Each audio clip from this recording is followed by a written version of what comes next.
ओम नमः शिवाय। दोस्तों, आपका मेरे YouTube चैनल भक्ति की मूर्ति में स्वागत है। पौराणिक काल में एक शहर में एक ब्राह्मण और उसके दो पुत्र रहते थे। एक पुत्र अमीर था और एक गरीब था। दोनों पास पास रहते थे।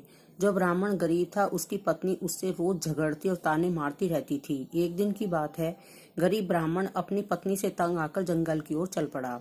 उस दिन ग्यारस थी। उसने सोचा जंगल में उसे कोई शेर या कोई मांसाहारी जीव खा जाएगा, जिसे उस जीव का तो पेट भर जाएगा, पत्नी की रोज रोज की झिकझिक से मुक्ति मिलेगी।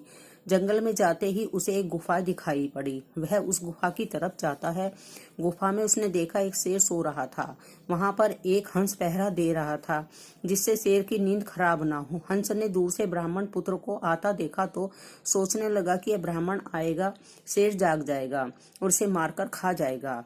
आज ग्यारस का दिन है, उसे इससे पाप लगेगा, इसे कैसे बचाऊं। तभी उसे एक उपाय सूझता है। वो शेर के भाग्य की तारीफ करने लगता है। कहता है, ओ जंगल के राजा, उठो, जागो, आज आपके भाग्य खुल गए। ग्यारस के दिन आपके घर एक ब्राह्मण पधारे हैं। जल्दी से उठो, उसे दक्षिणा देकर विदा करो, आपको मोक्ष मिलेगा। यह दिन आपकी जिंदगी भी शायद दोबारा ना आए। आपको पशु योनि से छुटकारा मिल जाएगा। शेर दहाड़ कर उठता है। हंस की बात उसे सही लगती है और पूर्व में शिकार मनुष्य के गहने वह ब्राह्मण के पैरों में रख कर शीश नवाता है। जीभ से उसके पैर चाटता है। फिर हंस ब्राह्मण को इशारा करता है, ये गहने उठाओ और जितना जल्दी हो सके यहाँ से निकल जाओ, नहीं तो न जाने कब शेर का मन बदल जाए और तुम्हें खा जाए। तभी ब्राह्मण वहां से चला जाता है। जब वह अपने घर जाता है तो पड़ोस में रहने वाले अमीर भाई की पत्नी को पता चलता है, तो वह अपनी पति को जबरदस्ती उस जंगल में शेर की गुफा में भेज देती है। अब तक शेर का पहरेदार बदल जाता है। उसका नया पहरेदार कौवा था। कौवे की प्रवृत्ति कैसी होती है तो सब जानते हैं। वो सोचता है, उसने ब्राह्मण को देखा, सोचा शेर को जगाता हूँ। गुस्से में शेर ब्राह्मण को मारेगा, कुछ मेरे भी हाथ लगेगा, मेरा भी पेट भर जाएगा। तो कौवा जोर जोर से कांव कांव चिल्लाता है। तभी शेर गुस्से में जागता है। जब शेर की नजर ब्राह्मण पर पड़ती है तो उसे हंस की बात याद आ जाती है। शेर समझ जाता है कौवा क्यों कांव कांव कर रहा है। वो अपने पूर्व में हंस के कहने पर किए गए धर्म को खत्म नहीं करना चाहता है, लेकिन शेर तो आखिर शेर होता है।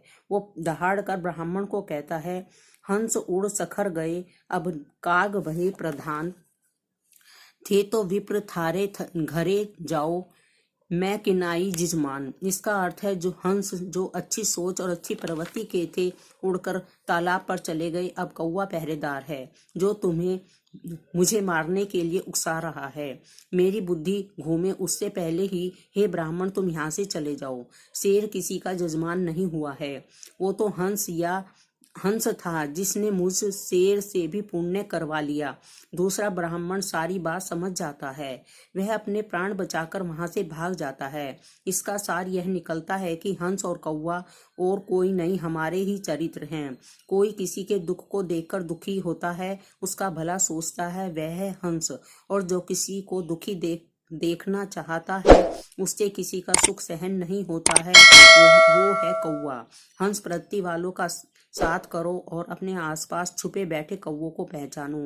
इसी में सबका कल्याण छुपा है।